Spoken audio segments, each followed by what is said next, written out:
The revelation will be coming will shock the world. Remember, this was written in 2016.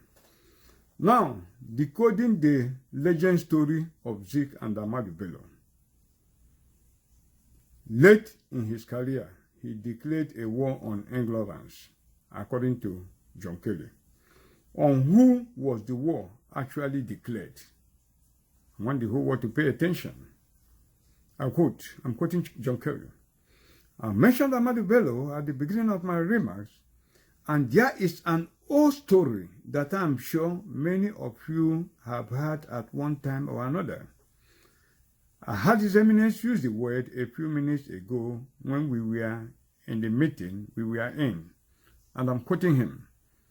Shortly after Nigeria's independence, the country's first president, Dr. Nnamdi Azikiwe, who had met briefly with Mr. Bello to discuss Nigeria's future and ways to overcome the deep-seated ethnic and religious division that existed then, and as legend has it, President Azikiwe proclaimed, "Let us now forget our differences." End of quote.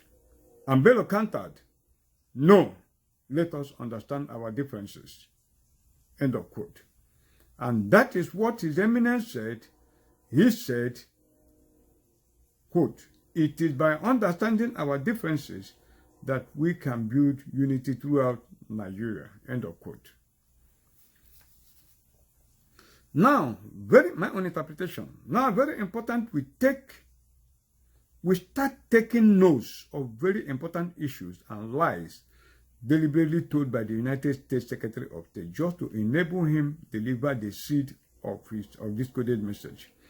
Sokoto State, the seat of the Caliphate throne of Othman Dan Fodio, established by the force of Islamic arm of jihad that offers its victims, the conquered people, the choice of converting to Islam or death by the sword, that brook no other religion except Islam, is now, according to the U.S. Secretary of the supposed most enlightened, most powerful, and most compassionate democratic government in the world, America. And I'm quoting him, Sokoto is a place with an extraordinary history of faith, of tolerance, and of scholarship in all its forms. End of quote. It's not only a life from the depth of hell, but a leeway to provide the needed route to drop the beacon for the Islamic fundamentalists to identify without mistake those to be attacked, also to confirm to them that the jihad must go on as planned. He went on a journey into the educational terrain to lead them along to the target, akin to leading a hungry white cat on a leash to a helpless rat, or a shark with the smell of blood to a prey. Going through the educational line to a people who frown at education, going until he got them to the intoxicant when he stated, and I quote, "That kind of commitment has made a huge difference in Nigeria, and I expect that Ahmadu Bello will be proud that in the country today, school attendance, literacy, and graduation rates are higher than ever before." End of quote. Followed by the bomb and key message. But I'm quoting him, he wouldn't be satisfied, and you know that because even late in his career, he declared a war on ignorance, and that is a war that much of the world is still fighting every single day, way beyond Nigeria. The reason is that to some people in this world, knowledge is not a goal to be pursued, but rather is an enemy to be destroyed. End of quote. Then the target, and I quote, "I mentioned Ahmadu Bello at the beginning of my remark that there is an old story I'm sure many of you had heard at one time or another." End of quote. The United States of American Secretary of State will do well to provide the forum, the rare occasion where this story was first told, where this conversation between Zik and Ahmadu Bello took place, because most Nigerians are hearing this story for the first time from his mouth. What happened here? This is 2016. Draw it back to today in the coded message. Draw it back to the reality of today. What is the implication for the reality of today? the story of the banter between Zik and Ahmadu Bello. The counter. Look at it. Most Nigerians have not heard about that thing. Then it's Ahmadu, it's John Kerry that will come and tell us. This is exactly where you will locate Nnamdi Kanu's broadcast on Zik. Very, very important. On Sunday, November 24, 2019. Where he played the tape, he claimed that Zik, Nnamdi Azikiwe, called Ojukwu a rebel and told the world to stop the Biafrans. That tape was given to Nnamdi Kanu. He's a British agent by the British intelligence and the American CIA. It was given to him through his controllers in Nigeria, which is Obasanjo and the Femi Fani-Kayode and all that. That was why I said he should produce the source of that video, or he will face treasonable charge in Biafra land. That is the origin. It's the same thing. The same people that fabricated this story are the same people that fabricated that tape and gave to him. We are going to enter into the subject of discourse about Zik on that particular time, because there is already an ongoing jihad. And because anything they put in the alert, I translate it. Anything they put in the alert, in the American alert, I will translate it, interpret it, and take word for one the people. So they are not going through alert again. What they are now doing, they are using the iPop radio. That is what they are doing. Most of their broadcasters and Nnamdi Kanu, their leadership, including Uchomofo, they are saboteurs to the Biafran struggle. It is the CIA and the British intelligence who give them subjects of discourse. And what is their target? Our platform is their target.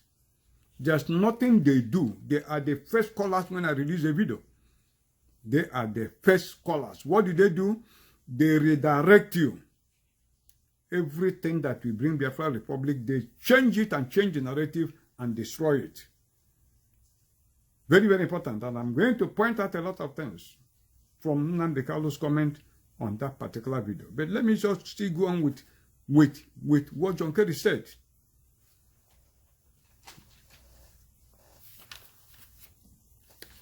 I'm quoting John Kerry. I had His Eminence use the words a few minutes ago when we were in the meeting we were in, which shows exactly what he was discussing with the Islamic Northerners.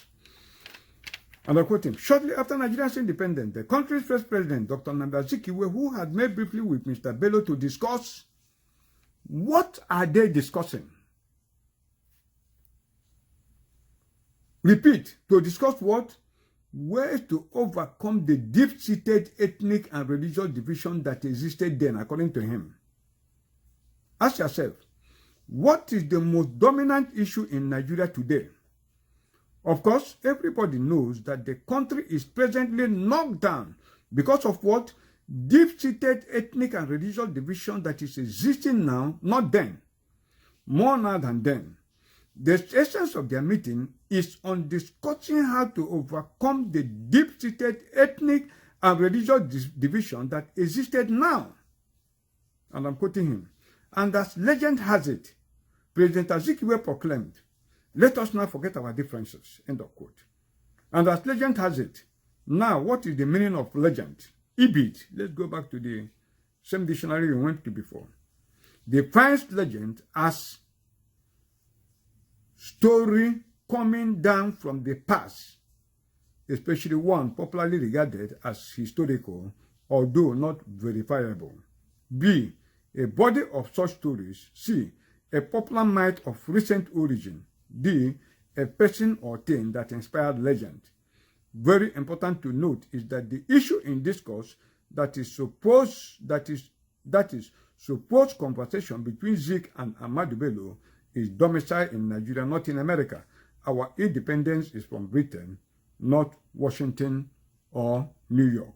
Legends and myths are stories of the past handed down the ages by the aborigines of the place it occurred. who are the first witnesses to the event in question. How come an American is weaving the might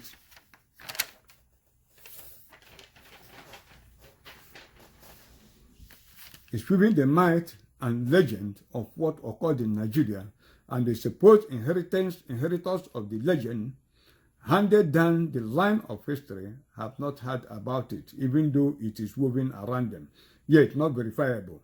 That is why John Kerry must provide the source of this legend or my story told to Nigerians in their own soil by a foreigner. And that is why Nnamdi Kanu must provide the source of that tape that he played. That's a question of must. Have you seen it? The ancient and the present. People don't understand what is going on. When the Lord Jesus Christ is doing a work, powerful work, traitors who call us traitors are claiming glory. We have seen it.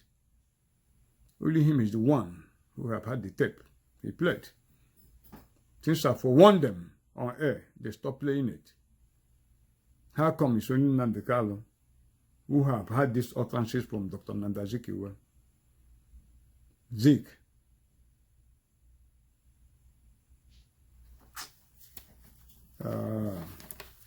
That is very, very serious. What did you say about Zik?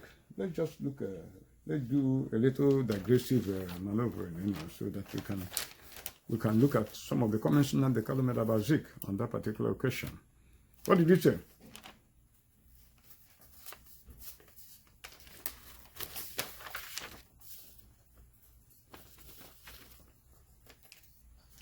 He said Zik is a disgrace. I'm sure he's rotting in hell somewhere. It was Nnamdi Azikiwe that introduced the betrayal that the Igbos are carrying on today. Nnamdi Kanu called Zik an intellectual efulefu. He stated entirely that Nnamdi Azikiwe was a traitor. He was an appeaser and a man dominated with the desire to rule an empire he did not conquer. Look at the breed of traitors Zik produced, and they are still there, either living in Lagos or Abuja, Kano, or elsewhere. It was Nnamdi Azikiwe who brought betrayal into Eastern political mentality. When you see the lives of your governors and Ohaneze Ndigbo, when you see them behaving the way they do, when they come out to say they are going to sabotage Biafra, their grandfather is Azikiwe. I have asked Britain, and this is very important, to humanly dismantle the zoo to help put the animals out of their misery. Begging Britain, please, please, put the zoo to an end. The cycle is becoming unbearable. We are still going to come back to this particular comment. He said it's not a crap follower. I give you the facts and I will defend it. And I hope you are going to defend what I'm saying, what I made against you. He said anybody celebrating Nnamdi Azikiwe is beyond useless, that the person don't know anything.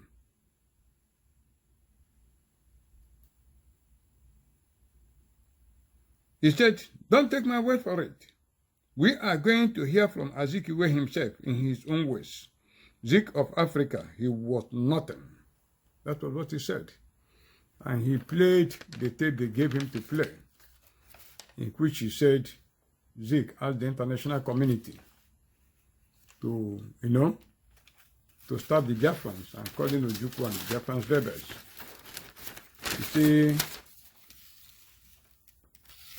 You say Zik, a heavyweight. They say that they are celebrating in Anambra State. But I say Zik is a disgrace. That's what Nnamdi Kanu said. I'm sure he's rotting in hell somewhere. He was an unmitigated disaster against our people. We are suffering today because of him. Let us hear what we have to say when he went to London. They started playing the tape. He said Nnamdi Azikiwe took money from Shell and was talking rubbish. He was calling our gallant soldiers rebels. This is very, very important. Calling Ojukwu a rebel. This idiotic Azikiwe is saying we inflicted the damages on ourselves. Can you imagine this garbage coming from the lips of this idiot? This idiot called Nnamdi Azikiwe. From today onwards, any person that comes out to praise Nnamdi Azikiwe IPOB will go against him. Azikiwe is a complete idiot. His heads should be dug from the grave and burnt. Our problem started from this idiot. A bricklayer is more intelligent than Nnamdi Azikiwe.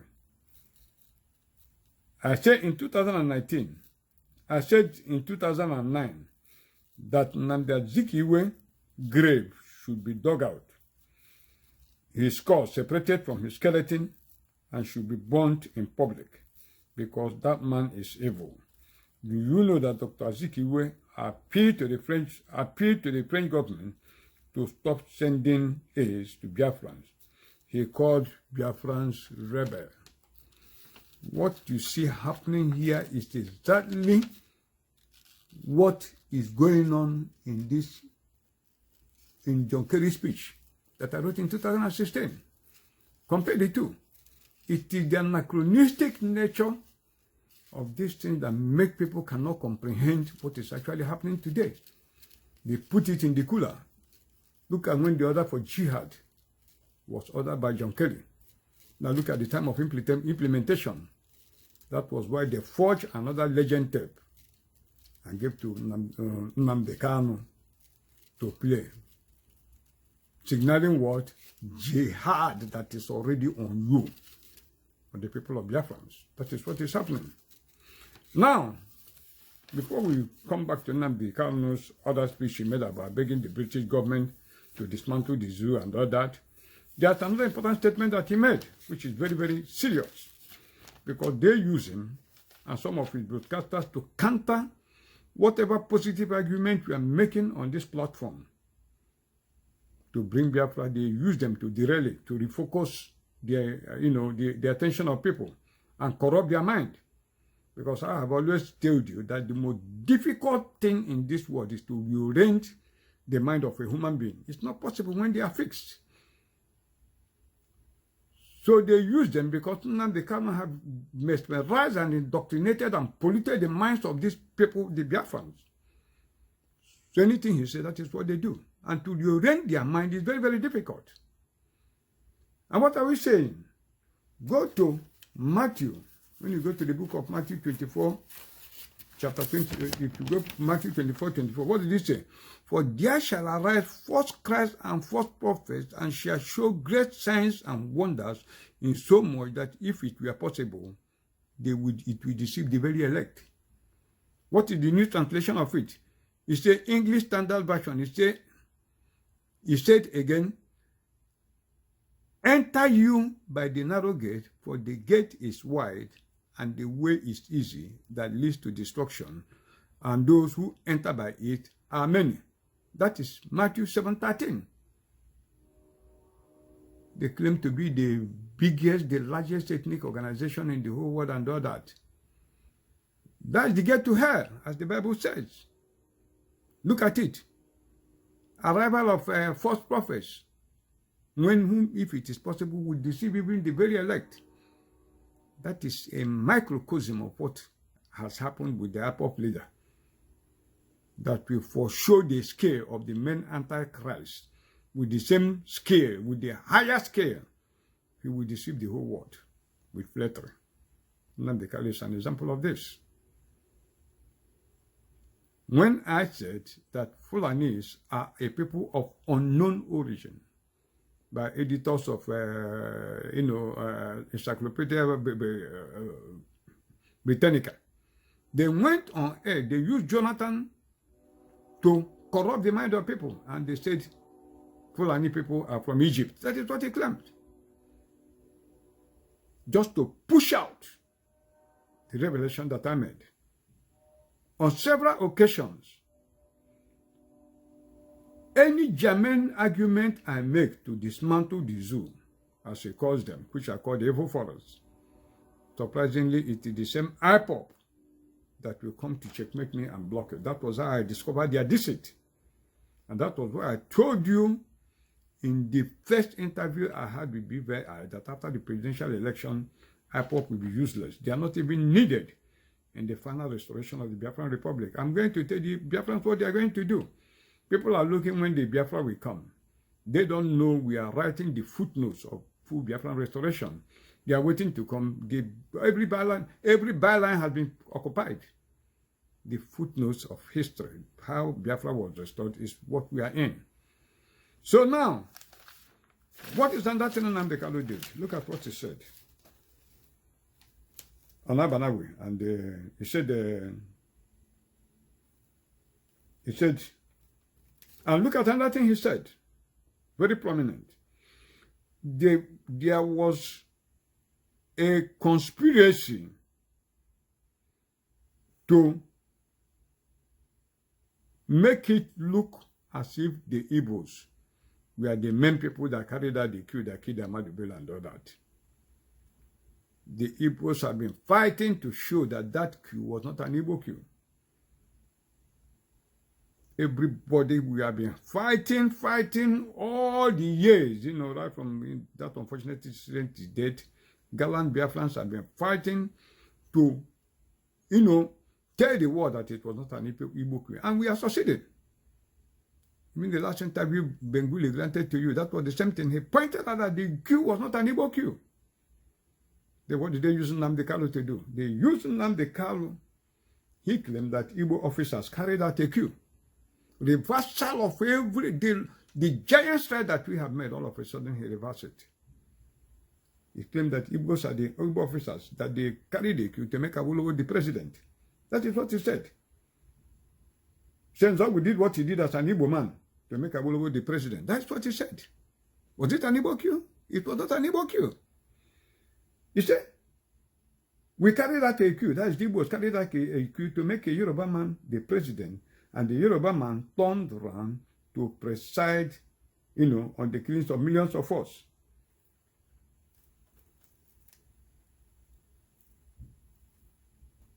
Now he went again, which is very, very most important, because these things are the things that he was told to say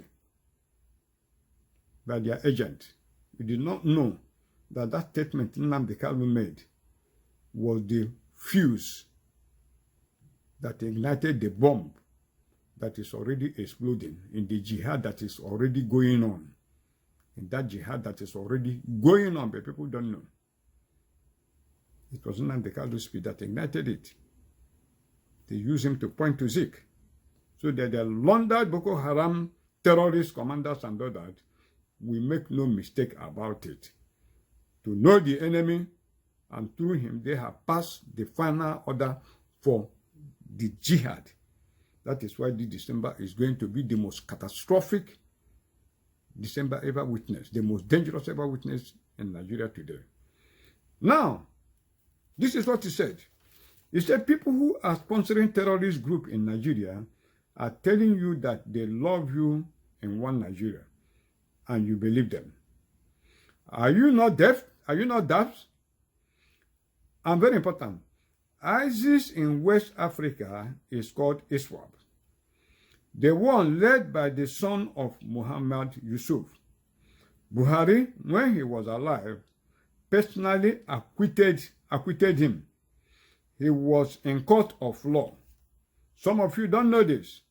He was released, the son of Muhammad Yusuf, al-Bawami. He is the head of ISIS in West Africa, recruited by Buhari when he was alive. He was arrested and was released by Justice John Toho. John Toho released him for lack of evidence as a terrorist.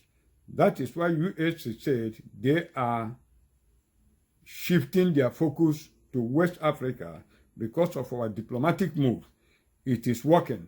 Have they said that before? I told the US lawmakers, I didn't hide anything from them, that the Fulanis are the ones sponsoring terrorism in Nigeria.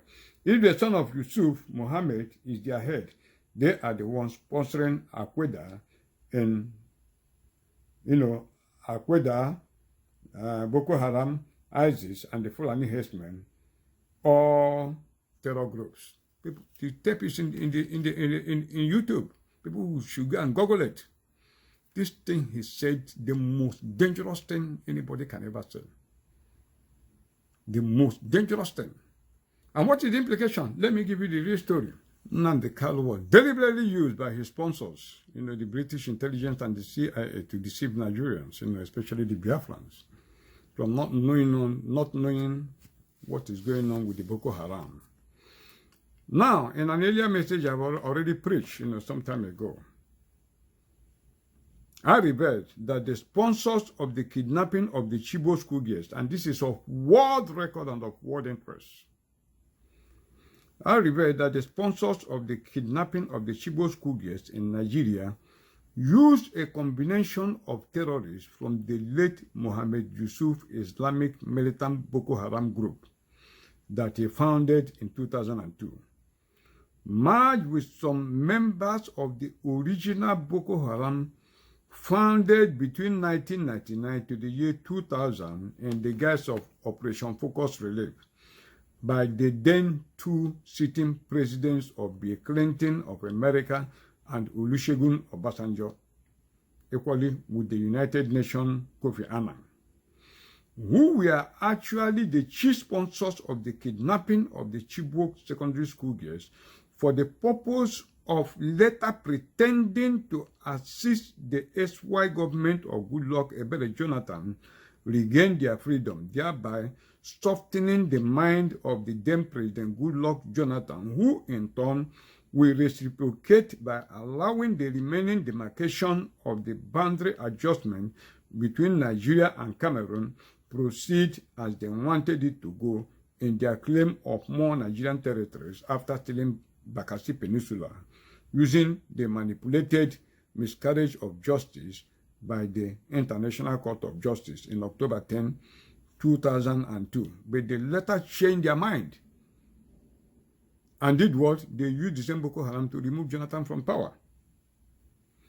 After the kidnap of the Chibok secondary school girls on April 14, 2014, and in order to make it impossible for the world to dictate how the kidnapping was carried out, the strong elements of the late Yusuf-led Boko Haram that merged with some selected members of the original Boko Haram founded by former President Bill Clinton and former President Olusegun Obasanjo in the guise of Operation Focus Relief in 2000 were separated, which was how the so-called splinter group of Boko Haram emerged. The sponsors of the kidnapping of the Chibok schoolgirls anchored their operation through American security agencies under the leadership of former CIA Director John Brennan. In April 2016, and very important to listen, in April 2016, the Nigerian Army announced that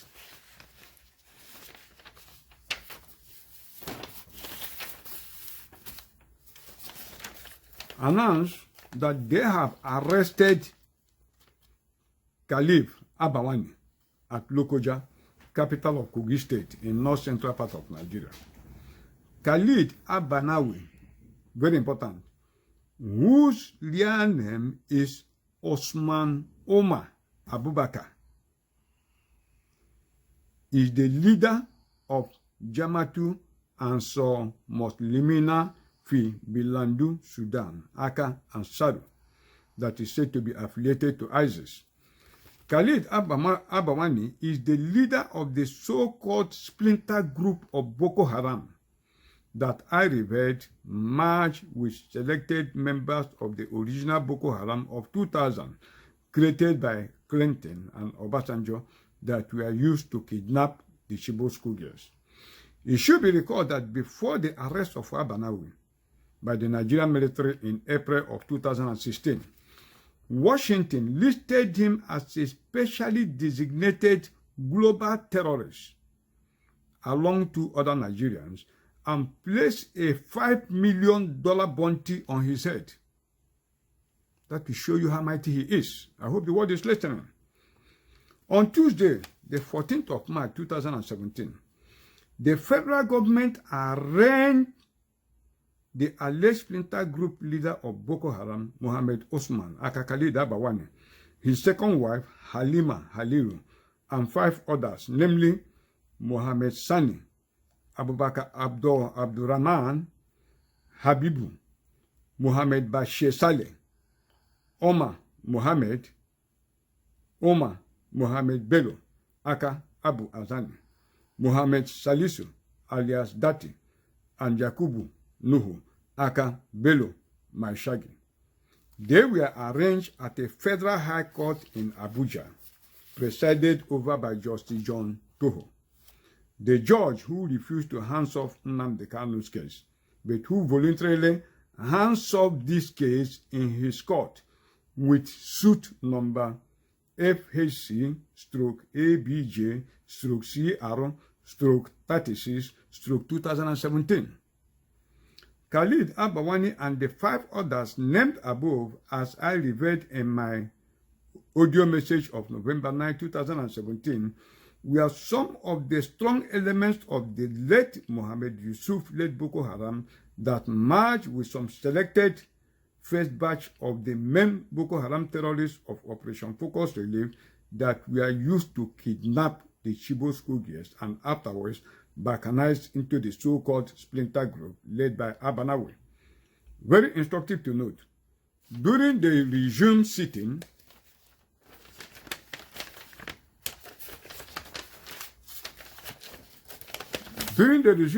of their case on October 2, 2017, the federal government requested for the defendants, Abanawe and co., to be kept in DSS detention facility instead of the Kuje prison, because according to the federal government prosecutor of the case, Mr. M.S. Labaran, as reported in the Vanguard newspaper of October 3, 2017, the request was hinged on security reasons owing to their position in the Boko Haram hierarchy.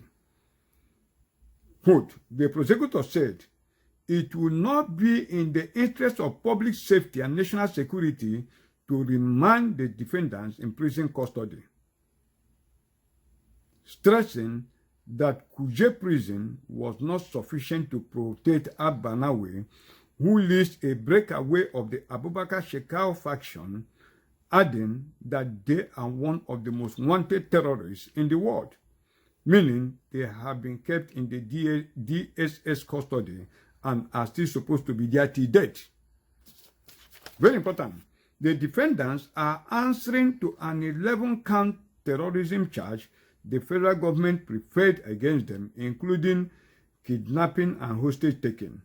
Federal government had in the charge before the court, among other things, alleged that the defendants, being leaders of the Boko Haram sect, were involved in the killing of 11 foreigners in northern Nigeria between 2011 and 2013. So this is an international case. It cannot be hidden. The Punch newspaper of March 14, 2017 provided more details about some of the murdered expatriates workers. According to the news report, the defendants were said to have in 2003 at Ikrima, Boko Haram camp in Sambisa, murdered 7 internationally protected persons. The murdered expatriates were named as Carlos Boaziz, Brendan Vohan, Silvano Trivisen, Konstantinos Karas, Gadiaya Sassat, this one is a female, Julia Ibrahim, Eko, and Emad El Andari. The terrorists allegedly buried the bodies of the murdered expatriates in shallow grave. In that my audio conversation of Thursday, November 9, 2017, I stated that if one goes through the remaining charges the federal government of Nigeria under President Muhammadu Buhari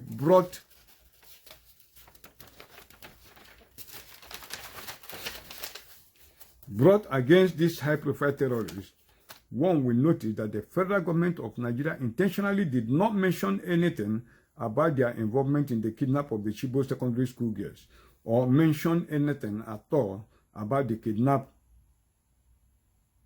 Chibok schoolgirls in their case. Yet these are some of the myriad terrorists that participated in the kidnapping of the Chibok schoolgirls. Do you know why? Because it will expose the secret of the American security chief's involvement in the kidnap of the Chibok schoolgirls and other heinous atrocities that are daily committed in Nigeria. I concluded that edition by stating that, and I quote what I said then, I want the world to listen and mark today's date. That date was Thursday, November 9, 2012. And see what is going to happen. No, that date is Thursday, November 9, 2017. And see what is going to happen to them after this date. That is Abanawi and 5 of his accomplices. I stated that they will either kill them or secretly release them, because that is the man, Khalid Abanawi, that we will use to show the CIA and other American security agencies collaboration with the Boko Haram terrorist group. It is through him, Khalid Abanawi, that we will see the proof that John Kerry, the former American Secretary of State, is the same as General Ado Abalaja, spokesman of Niger Delta Greenland Justice Mandate. I will provide the evidence, and as God will have it, they are in the security net of Nigerian government. Let the whole world therefore demand for an international cooperation and taking over of the trial of these suspects, and let President Buhari hands off the case. That was the first leg of the story. Look at it. Since that time, have you heard anything about it? That was the story they used Nnamdi Kanu to go and perjure and tell lies. Did the world see how they used Nnamdi Kanu to change the narrative?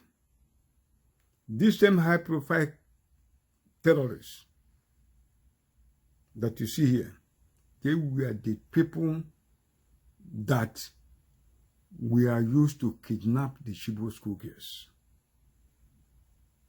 These particular people we are looking, they were the people that were used to kidnap the Chibok schoolgirls. And it was because of these people, when they were captured and they are supposed to be in the DSS custody, that the Dapchi schoolgirls were abducted. We are coming to that. The Dapchi schoolgirls were kidnapped by President Buhari, the DSS, Lai Mohammed, and all of them. Why did they kidnap them? They kidnapped them because they wanted to use those girls as an excuse in exchange for these high-profile criminals and release them. That is what they did. The ransom money that was paid, the federal government brought to be given to the kidnappers of the Dapchi schoolgirls, it was traced to the account of Daura, the former DSS boss, Lawal Daura. The Israeli government, they revealed it, they traced the account. So if the money for the exchange, if the money for ransom meant for the release of the Dapchi schoolgirls is pocketed by the DSS director and shared among all of them, both the Air Force commander and the former Inspector General and Police, Lai Mohammed and all that, every evidence will be supported, will be provided, not in this forum. If the money is traced into his account, then who kidnapped the girls?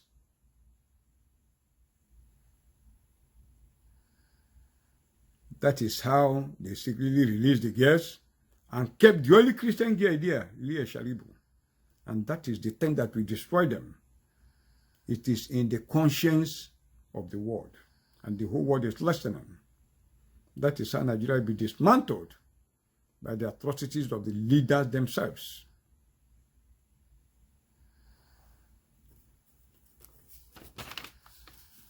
That is it. So they kidnapped the Dapchi schoolgirls, they kidnapped the Chibok schoolgirls. That is where we are today. So Nnamdi Kanu is their agent. Now, after Khalid Abawani, you have another one, Osman Omar Abubakar. These are terrorists that were trained in 1999 in the guise of Operation Focus Relief. Nnamdi Kanu claimed that Justice John Togo released. Justice John Togo did not release anybody. He hands off that case. Justice John Togo hands off that case. And because of the role he played, Buhari now asked, look at him. Buhari Senate confirmed John Soho as Chief Judge of Federal High Court. That is Premium Times, November 5, 2019. The Senate has confirmed the nomination of John Soho as the Chief Judge of the Federal High Court. The lawmakers who confirmed the nomination of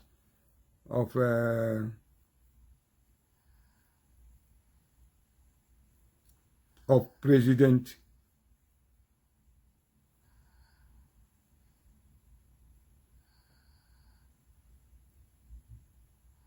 Benedict Kanyib as the President of the National Industrial Court of Nigeria.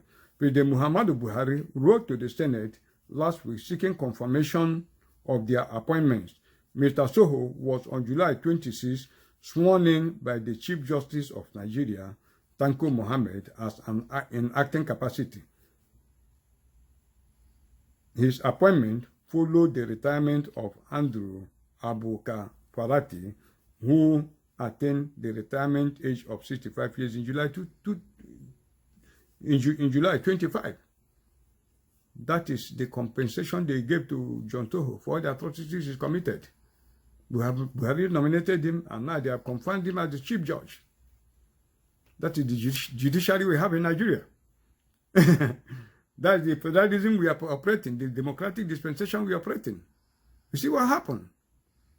That is how they paid him. You see it? There is one thing that the Igbos don't know. And this is very, very important to them. And I say it to them. The Igbos, from my reckoning, they are the largest, they are the most populated ethnic nationalities in Black Africa. The population of the Igbos will be between 50 to 55 million. You understand me? Including their born children, including the pregnant ones, which are regarded as the eggs in the belly. What does that mean? I liken the present situation of the Igbos, as a portrait of 55 million people. A world portrait of 55 million people without a roof. Under a tree, being overseen, overshadowed, being occupied by hawks, owls, black vultures, and lizards.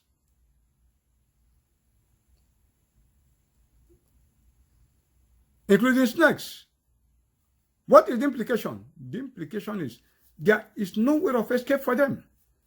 One by one, the hawks, the black vultures and everything, we prey on them and take them out one by one until they are all exhausted.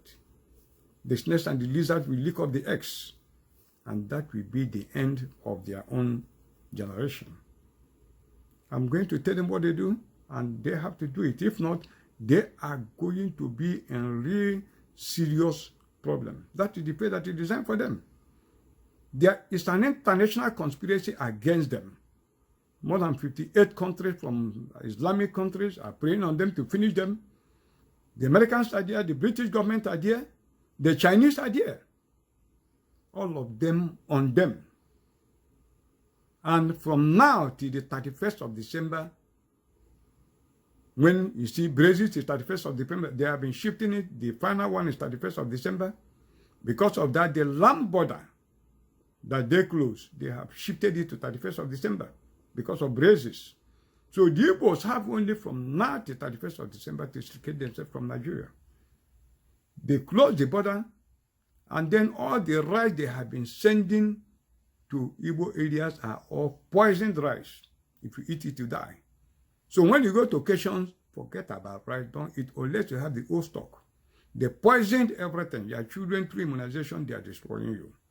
So we are in a hell of a very big trouble. And I will show you the conspiracies that are going on. Now, Nnamdi Kanu said, there was a very important statement he made. He said, I have asked Britain to hurriedly dismantle the zoo to help put the animals out of their misery, begging Britain, please put the zoo to an end. The cycle is becoming unbearable. Why did this happen? And that was why Buhari traveled to London. The last time he said he's going to spend 17 days and all that. That was when the British, that was why the British High Commissioner came to Nigeria and all that. People don't understand the mystery. What is the secret? There is already an international fight about Biafra at the international level. Buhari can no longer be trusted.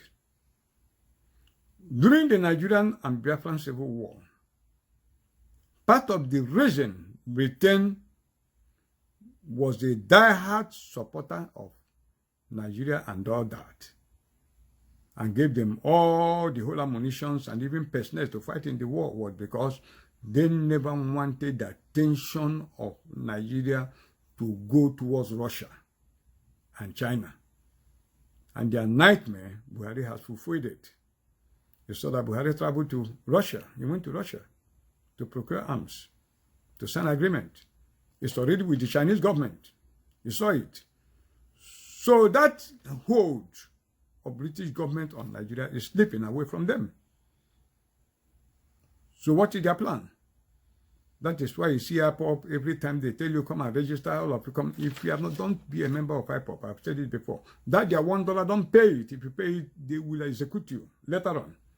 There will come a Pharaoh who does not know Joseph. So that is what is going to happen. So what is the aim of the British government? The aim of the British government, in alliance with the United Nations, that is why they are calling everybody come and register, so that when the chips are down, if things become worse, they will not support the so-called Biafran referendum and all that. As if they are the people now who liberated Biafrans. So therefore, Biafrans will be, will be in alliance with them and support them. And they will now enthrone Nnamdi Kanu. That is why IPOP will never form any government in Biafra land. They will never. And I will tell the Igbos what to do, not on this forum, because this one is already lengthy. But they don't know that keyed into the same thing, the same referendum they are talking about. That United Nations and all that are maniacally interested in destruction of the Igbos. What do they want to do? They want to wipe out the original inhabitants of the land, wipe out the greater proportion of them, and use the Fulani herdsmen to replace them. So that when the referendum now comes, it will be go on with Nigeria. And before you know it, the Fulanis have already taken over and they now control the country forever. That is one of the plots they want to do. That is why Nnamdi Kanu is telling you referendum. So we are not talking about any referendum. Nothing like referendum. It's too late to talk about referendum. The implication of being a Nigerian and the way forward for the final restoration of the Republic of Biafra, that is what I'm showing you. I've told you my timeline for the restoration of Biafra is January 31st. Whether you are with me or you're not with me, you are finished. So I will tell you as we progress, I'm going to tell you exactly what to do. So now, in the declaration of their jihad, I told you, they used Nnamdi Kanu to point out the enemy and to send out the signal that the jihad commenced. So the jihad had already commenced. Look at this news report. Army clears 13 years old blocked drainage near Zik House on Nature. 13 years now. The same signal. The army are passing the signal. It's a Vanguard of November 24, 2019. It's forget, I will not mention the person who wrote the article. It's the officers and soldiers of the Onitsha military cantonment on Saturday took residents of Onitsha by surprise by opening up and clearing the debris from over 13 years blocked drainage between Bless Iwene Tansi Major Seminary and Boromeo Hospital Junction, Onitsha. The location of the Army Environmental Sanitation Exercise is a stone throw to the house of late Dr. Nnamdi Azikiwe, has been flooded by water that should have passed through the blocked drainage and have therefore been causing traffic hold up before the army intervention. The environmental exercise by the army in Onitsha was easted since 2016, as they had opened up a blocked 7 years old drainage along Onitsha Owerri Road by Electrical International Market, both in 2016 and 2017-year-old block drainage at Park Road opposite ShopRite, Onitsha, in 2018. The environmental exercise by the army in Onitsha, the cleanup exercise, which was supervised by the commander of the 302 Artillery Regiment, General Support, Colonel Yakubu Biwala, now promoted, saw both officers and soldiers, including the commander, either helping with shovels to clear the grass that covered the drainage before the payloader Caterpillar opened up the gutters, or using their shovels to pack the Caterpillar excavators into the waiting tipper lorries they hired for the exercise. Addressing the troops during the exercise, the Colonel Biwala, who was newly promoted to the rank of Brigadier General, said that Anambra State is our host state and Onitsha is our host community, and therefore we have a duty to ensure the people's security and welfare through making the environmental cleanup. The Onitsha Military Cantonment Commander also said that the cleanup exercise is also part of exercise at Logwudo that recently kicked off in the state, in which free medical service of the Army Medical Outreach Team is given to people at Yaba community, Umudim, Nnewi, Anambra State. I tried to stop this medical outreach, but it was not possible, you know. I told the airport people, I tried to call their line and even test the message to them to broadcast on the air. They refused. Eventually, I got through, and I have to warn the people, because these are through the ways they are killing off our people. Look at the army immunization. You may not know the consequences of this immunization. In the next 6-7 years, you start to see people behave in funny ways with all sorts of deformations and all that. That is how they are exterminating our own people. So now look at it. Army colonel from North and all that, Northern Army, doing sanitation exercise. That is their duty. Now look at this report. Boko Haram occupying 8 local governments area in Borno, rep member. This one is in September 25, not the day, September 25, 2019. Just few days ago. Now, it's a House of Rep member, Ahmadu Jaha, on Tuesday said that Boko Haram terrorists were occupying 8 local government areas out of the 10 local governments in the northern part of Borno State. Jaha represents Dambua Goza Chibok Federal Constituency on the platform of the All Progressive Congress. According to a video on the cable, Jaha said, a number of geographical locations in Borno State and other insurgency-related areas are under the occupation of Boko Haram. And I'm quoting him, let us take, for instance, in a local government that has 13 electoral wards, like my own, Gozo, only 3 or 4 are not under the occupation of Boko Haram. In Chibok, I have 10 electoral wards. Only 2 are not under the occupation of Boko Haram. In Dambua, I have 10 electoral wards. Only 1 is not under the occupation of Boko Haram. This is as far as Chibok, Dambua, Goza Federal Constituency is concerned. The same thing the chief whip to the House can bear me witness.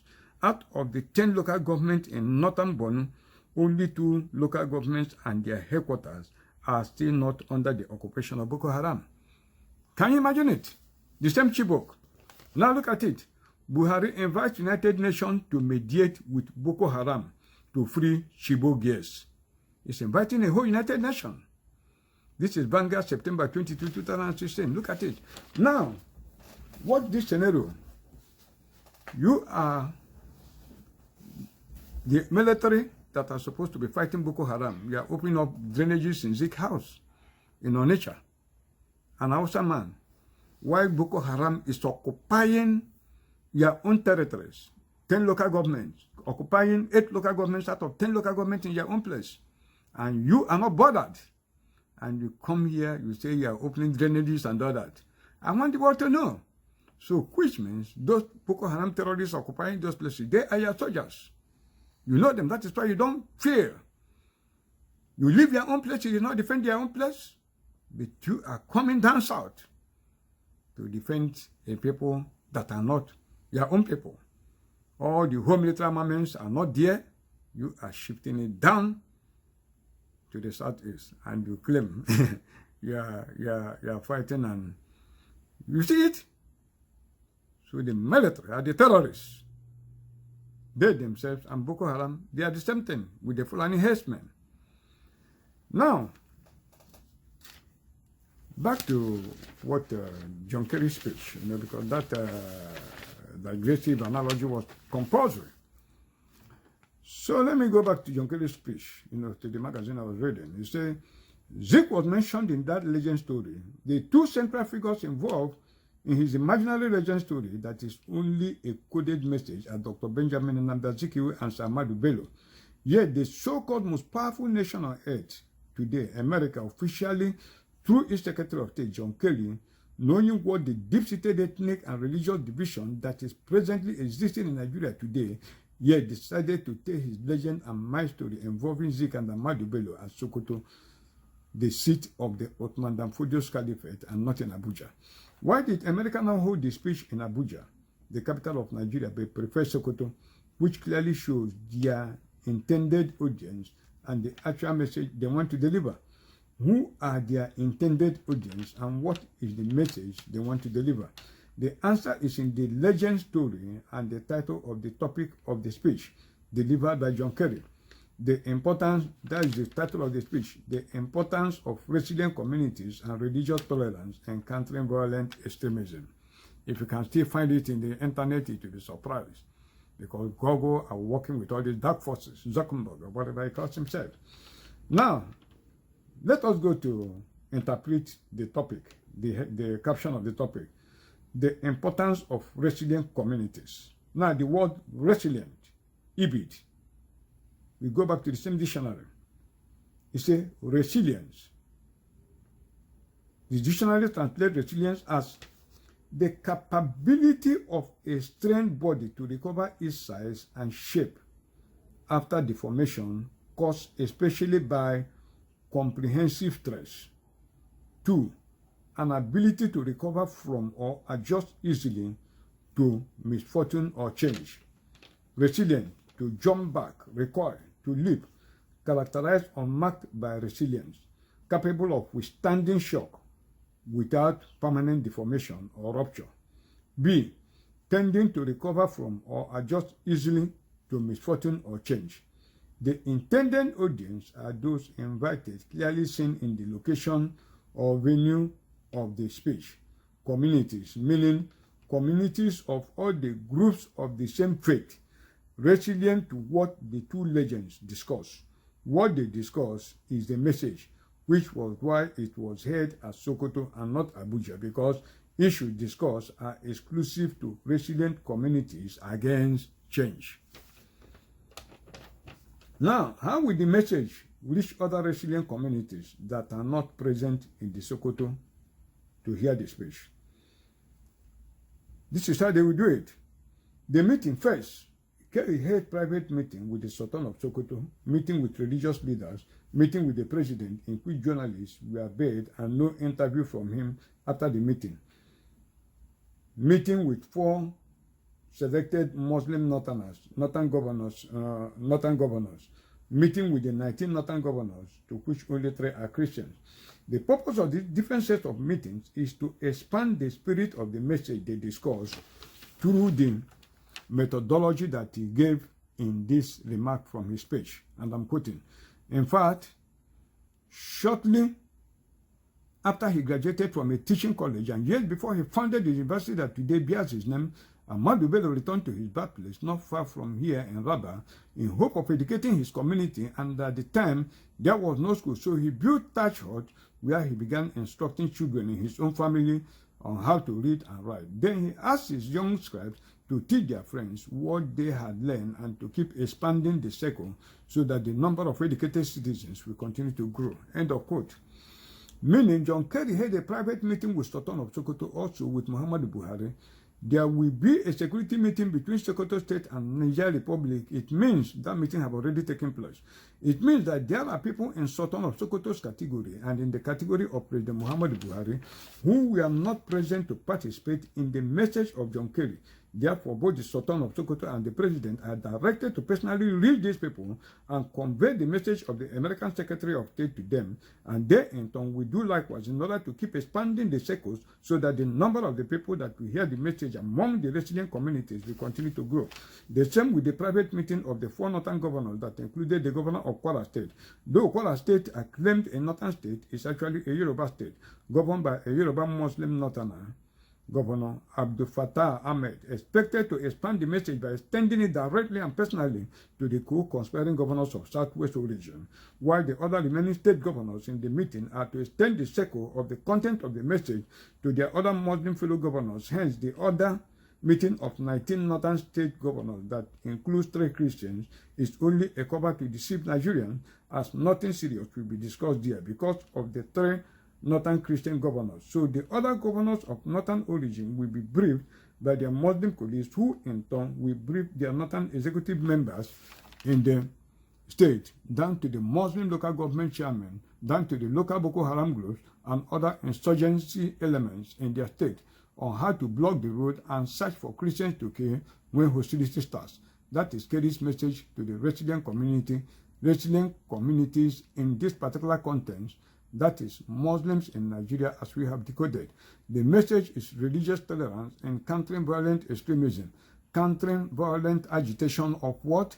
Agitation of the difference that divides us, as we weave around the 4th story of the legend or might of Nnamdi Azikiwe and Ahmadu Bello. Now, before we further proceed, on decode of John Kerry's speech, it's very important we hear 3 different comments, from different quarters, as regards to John Kerry's visit. This is the views of Bishop Matthew Kuka. He said the Western politicians damage African Christianity by pandering to Islam. This news is reported by Catholic News Service of Friday, October 13, 2017. And I'm quoting from the news. He said, a Nigerian bishop said the Catholic Church in his country is beginning to lose its public influence, partly because of the decline of religious faith in the West. Bishop Matthew Kuka of Sokoto accused European and American politicians and diplomats of publicly pandering to Islam at the expense of Christianity.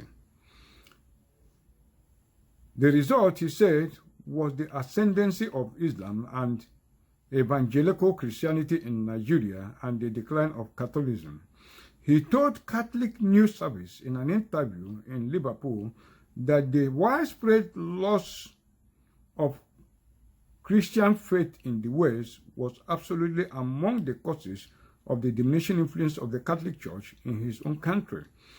I'm quoting him. From my own experience, I find that the British High Commissioner, the ambassador from Europe, European countries, the American ambassadors, they are pandering more to Islam than to Christianity, because most of them have turned their back on Christianity, Bishop Kuka said.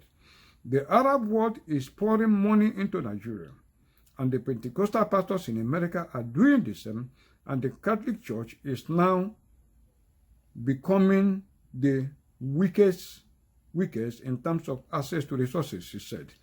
For me, as a bishop of the Catholic Church, I can see very clearly that our influence in the public space is gradually reducing, and that is largely because of our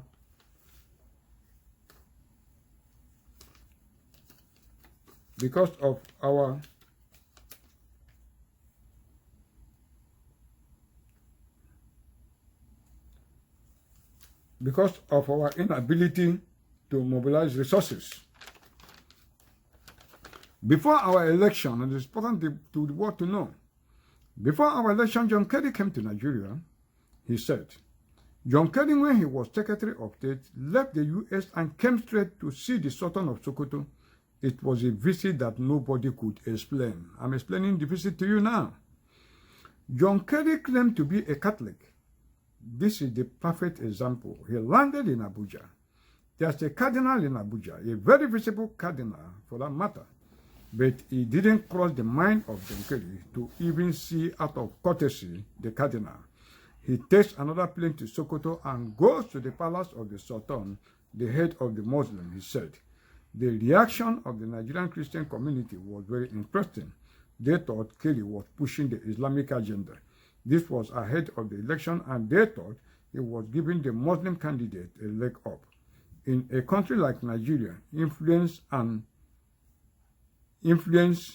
is peddled, and we are not there at the table. Kuka said.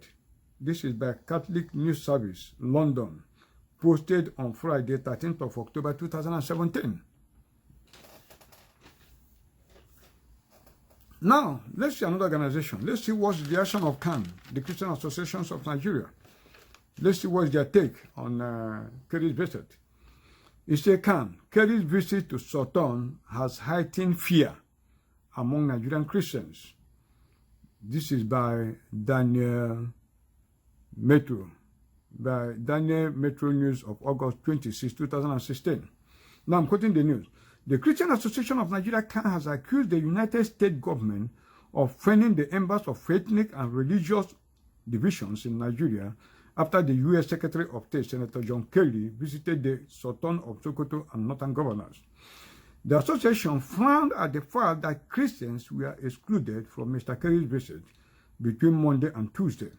The top U.S. government official had traveled to Sokoto, where he met the Sultan of Sokoto, Alhaji Sir Abubakar III, who is the head of Nigerian Muslim community. He later met with President Muhammadu Buhari before meeting governors of northern states. In an interview with journalists on Thursday, Khan said Mr. Kerry's visit was discriminatory, personal, and divisive. The group warned Mr. Kerry to stop interfering in the internal affairs of the country, alleging that the visit was aimed at furthering the federal government plan to continue to persecute the teeming populations of Nigerian Christians. According to the CAN National President, Reverend Supo Ayokunle, who addressed the press briefing, Mr. Kerry's lack of respect for the heterogeneous nature of Nigeria amounted to favoring northern Nigeria and Muslims to the detriment of the Christian communities. He said the disposition of the Secretary of State supported claims that the Barack Obama's administration openly supported the All Progressive Congress, APC, in the 2015 general election, which produced the current leadership of the country. Why did he meet with 19 state governors without southern governors? Is Nigeria the North alone? Why did you go to the North alone? He asked. There is a siege on Christians. Kerry, his actions speaks volume. His actions, body language, were divisive. If U.S. Secretary of State is coming for official visit, it is understandable, but we demand explanation why he was selective. Has the Sultan Palace become another state house? Was Kerry invited by the Sultan? We have 36 states in Nigeria. He only selected northern governors to meet with them. It was a visit to the north, not to Nigeria. It was surely a very divisive visit. With the visit to the north, Kerry's visit has heightened fear and tension among Christians in Nigeria. If they cannot bring us together, they should not interfere in our affairs. Speaking against the killing of Christians in northern Nigeria, the CAN president said, based on government selective persecutions of Christians, mostly by the Department of State Security Service, DSS, and the Nigerian police, it was obvious the administration was anti-Christian. Have the DSS arrested the Muslim youths who burned down a Catholic church in Niger State because they were worshipping on Friday? What happened to the ECWA pastor who was killed in his farm in Obi local government area of Nasarawa State? What has happened with Redeemed preacher who was murdered in Kubwa, Abuja? Look at the recent case in Zamfara State. Christians were burnt alive. What has happened? They will tell you they are still investigating. Have they arrested and charged them to court? If the government cannot sit up and protect Christians, tolerance is going to break down. They should do the right thing. They should not provoke Christians. Have we ever seen this government bringing anybody to book? The CAN president tasked President Buhari to come and claim, adding that a government that doesn't listen is not for the people. Reverend Ayokunle also called on the Nigerian Bar Association to, as a matter of urgency, intervene in the case of Joe Chinakwe, the man who was arrested for naming his dog Buhari, arguing that naming an animal with somebody's name is never a criminal offense. You have heard it from two very important sources. Then let us see what the president himself said, Jonathan himself. This is what Goodluck Jonathan have to say. Obama worked to undermine my fight against Boko Haram. Goodluck Jonathan. This is Herald of November 21, 2018. Former President Goodluck Jonathan pointed accusing finger at former U.S. President Barack Obama for frustrating his fight against the Boko Haram insurgents when he was president. Jonathan said Obama had penciled his government to fail and frustrated the efforts of his administration from the political scene, where he openly campaigned for Buhari to the counter-insurgency operation when he refused to sell weapons to Nigeria. Giving an account of his administration fight against Boko Haram in the northeast and the events that followed, the abduction of over 200 schoolgirls in Chibok, Borno State, Jonathan lamented the unwillingness of the Obama-led U.S. government to help Nigeria to tackle the problem. Jonathan accused Obama of not only refusing to give any real military backing to the Nigerian military, he bluntly refused to sell any military hardware, including jet fighters and attack helicopters, to Nigeria. Jonathan also lamented that when the state of Israel stepped up to help with weapons, Obama frustrated the gesture and made sure the Israeli attack helicopters never got to Nigeria military, who needed them to rout Boko Haram from the northeast.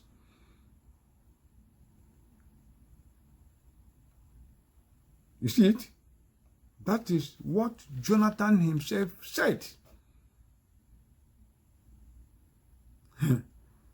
Watch it.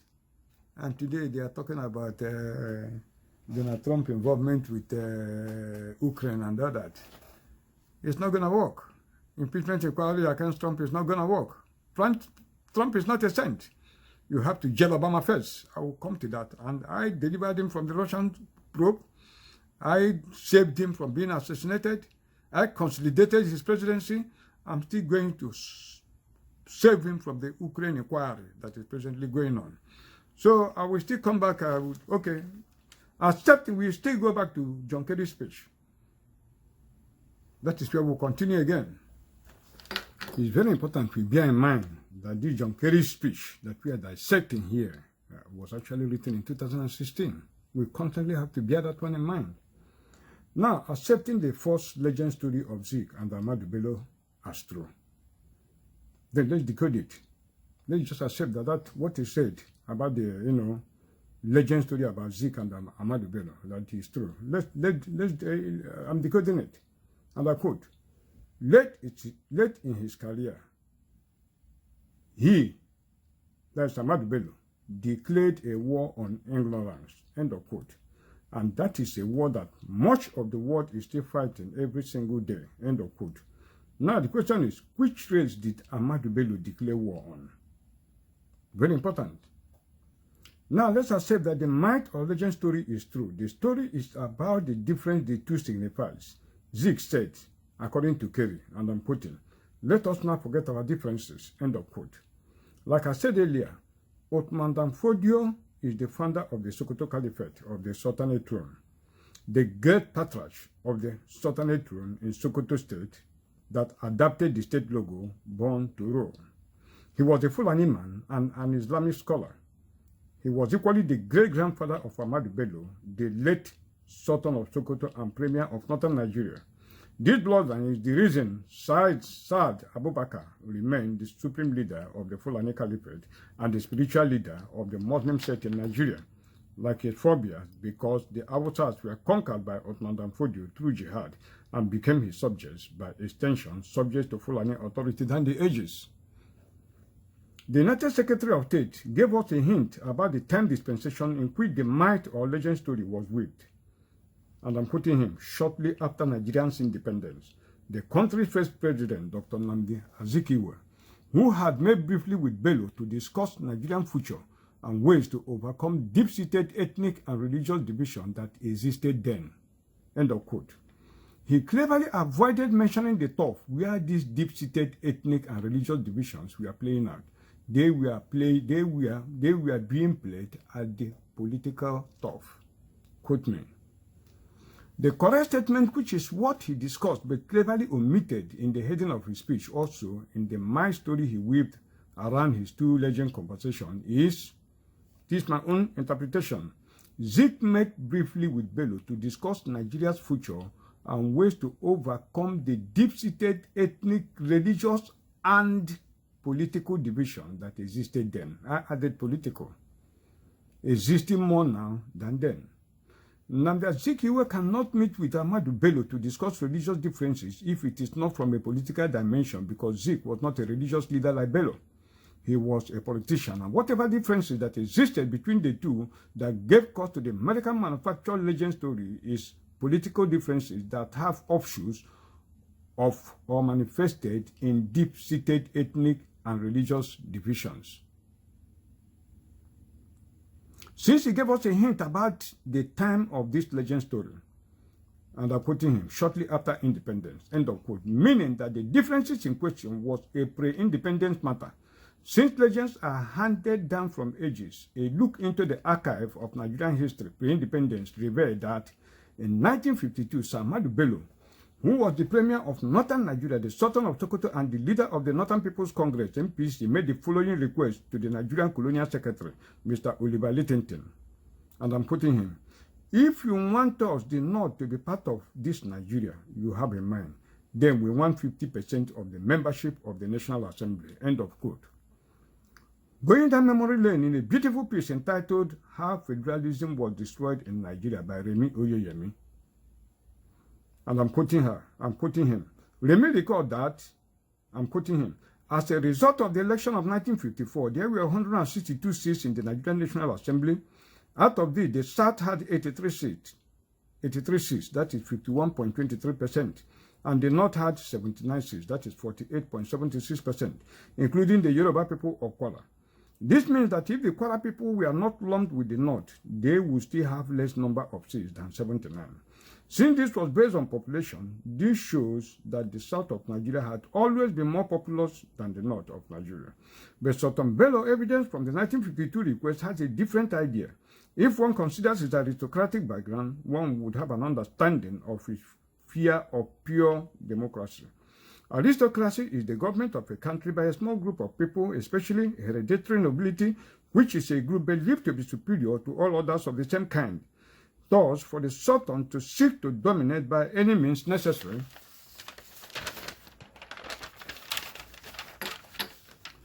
would seem natural to him.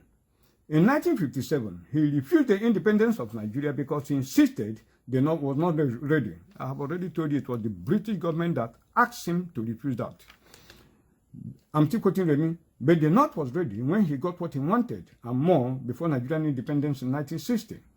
The British overlords, in order to assuage Sultan Bello fears, and put Nigeria in his control, created in 1959 312 seats for the Nigerian National Assembly without any election or new census. We are still seeing the evil of the British Empire.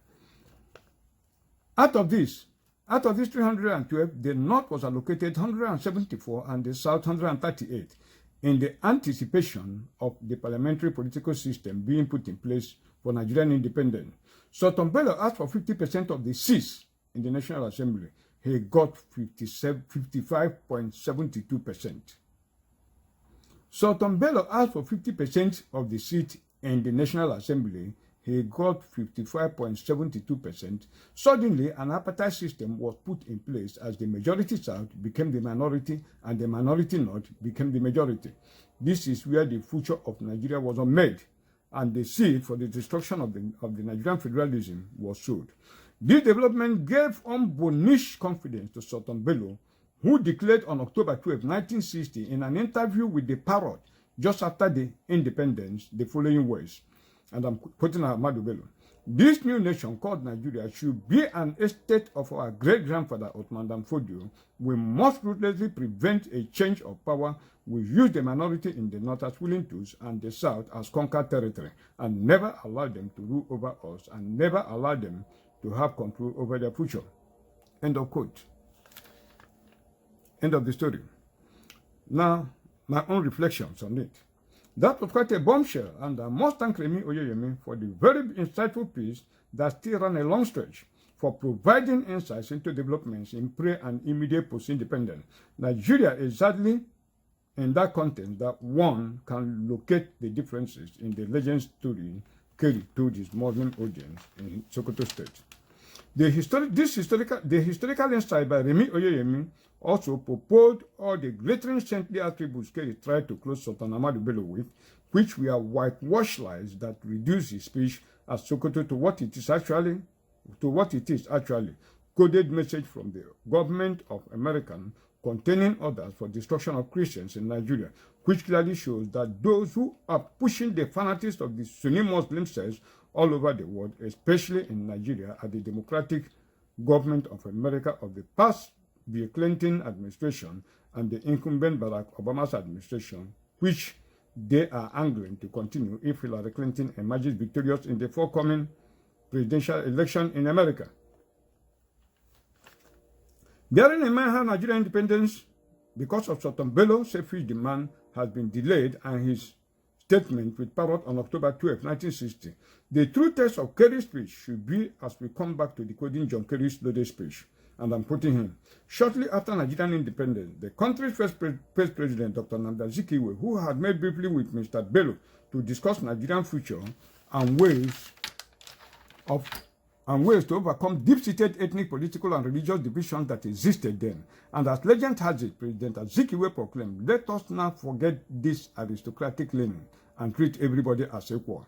And Bello countered, "No, Nigeria is the estate of our great-grandfather. You cannot rule over us. We must control your destiny." That is exactly the decode. That is exactly the decode. That was Sultan Bello's counter to Zik demand that Kerry put us. Let us understand our differences. Going further, Kerry stated, and that is what I'm quoting Kerry, and that is what His Eminence said. He said, "It is by understanding our differences that we can build unity throughout Nigeria." End of quote. Meaning the present Sultan only re-echoed what his great-great-grandfather had told Zik. It is only by their subjecting to our authority of controlling their future and converting to Islam that we can build unity throughout Nigeria. That is it. That is exactly what is in the mind of the Sultan of Sokoto, Alhaji Sa'ad Abubakar, whether spoken or not. As another statement, after Agun Chaman stated in one of his pieces on why the Igbos don't feel comfortable with Buhari's presidency, wrote the following words: "If the Igbo view Buhari's presidency with reservation or accuse him of implementing an Hausa Fulani agenda, it is because they are not unaware of the mindset of many of the core northern heavyweights that masterminded the emergence of Buhari." Just listen to Ali Ugwazo comments in 2014, and I'm quoting what he said. Ali Ugwazo said, "When I say that the presidency must come to the north next year," they are talking about hate speech. You listen to it.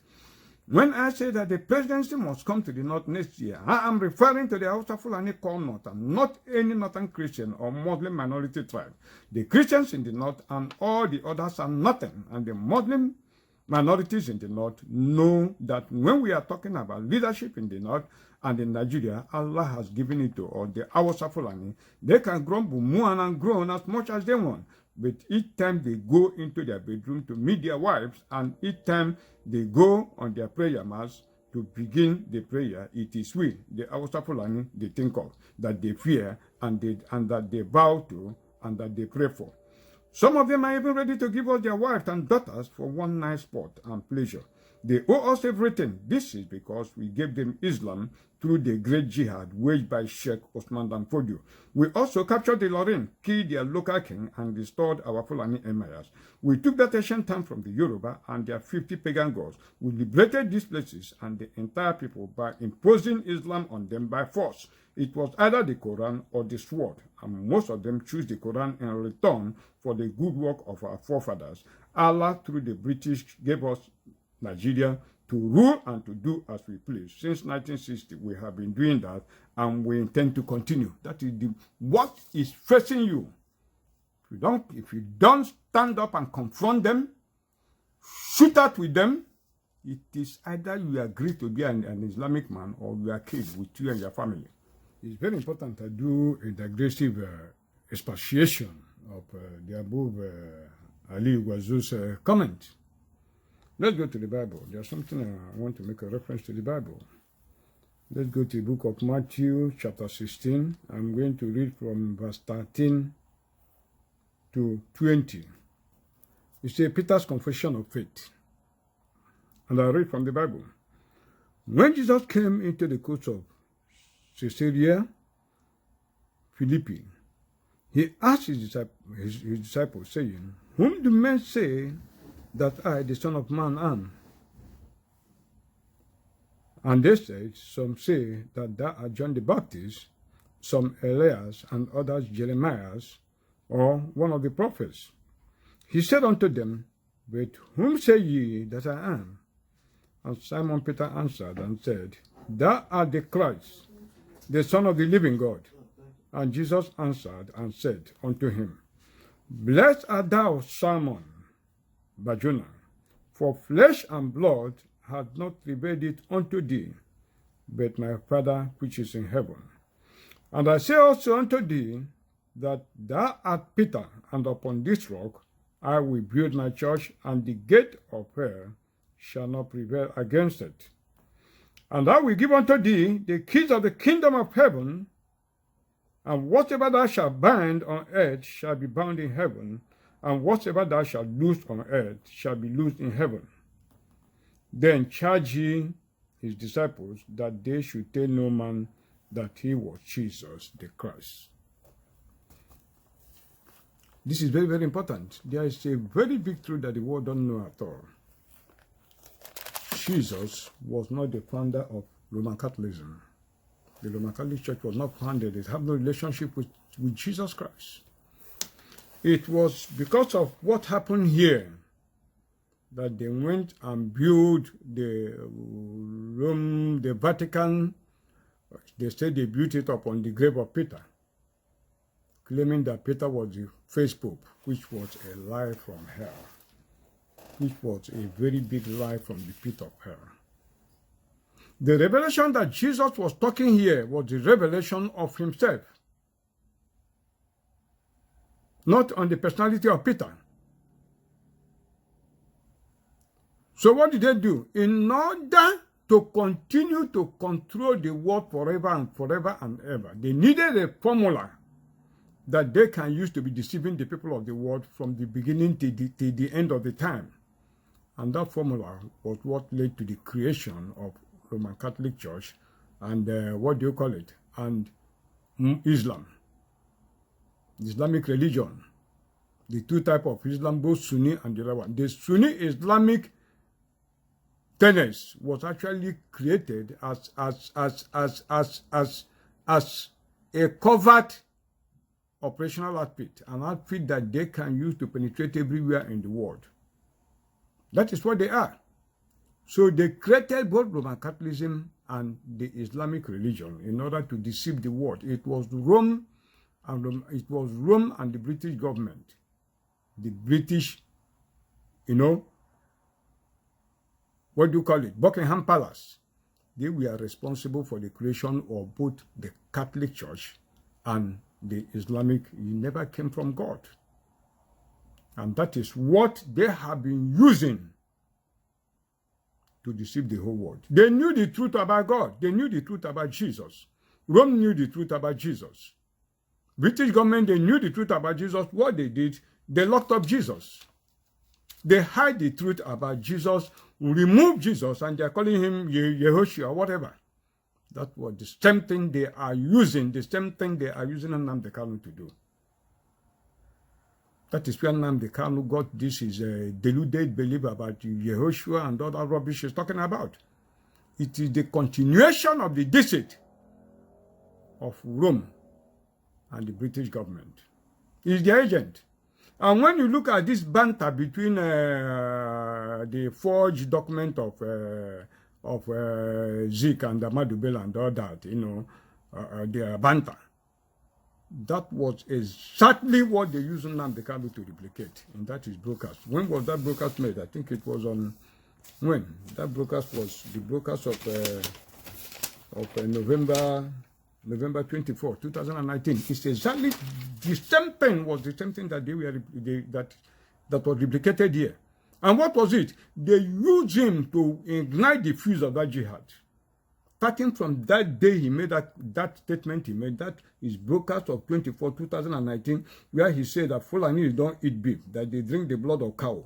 Osman Danfodio came in to teach them on how to read and write. These are exactly exact words that were used in this John Kerry forged legend story of Zik and Ahmadu Bello. Exactly the same thing.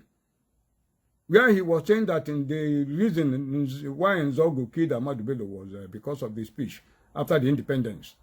You understand me? And he used the word and want to teach our children on how to read and write. That was exactly what was coded in this John Kerry speech. So go and look at it. That is, and pronouncement on the 24th of November was an exact replica of this banter of legend story of Ahmadu Bello and Zik. You understand me? This the time what is it? The time John Kerry made this speech was the gestation period. Now is the time for the action, the practical implementation of that action. That was what they used Nnamdi Kanu to do. Now, if you catch it without what I'm saying, let's do a detour. Let's go back to the speech of letter from King Leopold II to colonial missionaries heading to Africa in 1883. And it is very, very important. The whole world listen to what I'm saying. I told you I've seen devil, I've seen Satan, and I've seen God. I told you that contrary to what they led us to believe, that this Satan is an European. It's a white man. You think it's a lie. Contrary to what they deluded Africans to believe, that Jesus Christ is a yellow Igbo man. I've seen our Lord several times, not one, not two, not three. Satan is something I see every day that I can draw it for him. So let us look at this letter. This letter is from a king to missionaries in Africa so that Africans can understand what is happening. We already have the gospel. So when they come and tell you in Biafra land you are free to worship anything, you are not going to worship anything. You are only going to worship only one true God. And that is the God that will save his people from this darkness we are in. These days of the long night of sorrow that we have entered. The God that will deliver you and the God that will answer the puzzle of the challenge that I raise. That will be the God that will be worshipped in Biafra land. There's nothing like two gods, only one true God. One church system all over Biafra land. That is what you're going to get, not two. So when they tell you this, they are talking rubbish. They are deluded. No God called on Nnamdi Kanu. He called himself. And I'm proving to you that there's no God in heaven called Chukwu Kabiama. I'm using this to prove it to you. If there were, if there was, or if there are other gods or what, the events of what is happening today to them. But they cannot, because there's nothing like that. Now look at it. And I will show our people how Biafra will come. This is the platform that will restore Biafra. No other platform. So now let's look at this letter from this king, King Leopold II, to colonial missionaries heading to Africa, 1883. People will Google it and get it. You say, Africa, this from African Globe. Below is a letter written in 1883 by King Leopold II of Belgium to Belgian Christians missionaries being sent to Congo. Now let's look at the contents of the letter. These Christian missionaries would eventually become the spearhead colonialism, only to be followed by Belgian traders and lastly the Belgian army. That's the processes they use. Now look at the letter. It says, Reverend fathers and their compatriots. That the king is writing to them. The task that is given to fulfill is very delicate and requires tact. You will go certainly to evangelize, but your evangelization must inspire above all Belgium interests. And that is their plot for the whole of African nation. Your principal objective is our mission in the Congo. Your principal objective in our mission in the Congo is never to teach the niggers to know God. This they know already. They speak and submit to a Mungu, one Nzambi, one Nzakumba, and what else, I don't know. They know that to kill, to sleep with someone's ex-wife, to lie, and to insult is bad. Have courage to admit it. You are not going to teach them what they already know. Your essential role is to facilitate the task of administrators and industrials, which means you will go to interpret the gospel in the way it will be the best to protect your interests in that part of the world. For these things, you have to keep watch on disinteresting our savages from the richness that is plenty in their underground. To avoid that, they get interested in it and make you murderous competition and dream one day to overthrow you. And that is my mission. The black must overthrow the white. Your knowledge of the gospel, I'm still quoting from the letter, your knowledge of the gospel will allow you to find texts ordering and encouraging your followers to love poverty. Like, I quote, happier are the poor because they will inherit the heaven. And it is very difficult for the rich to enter the kingdom of God.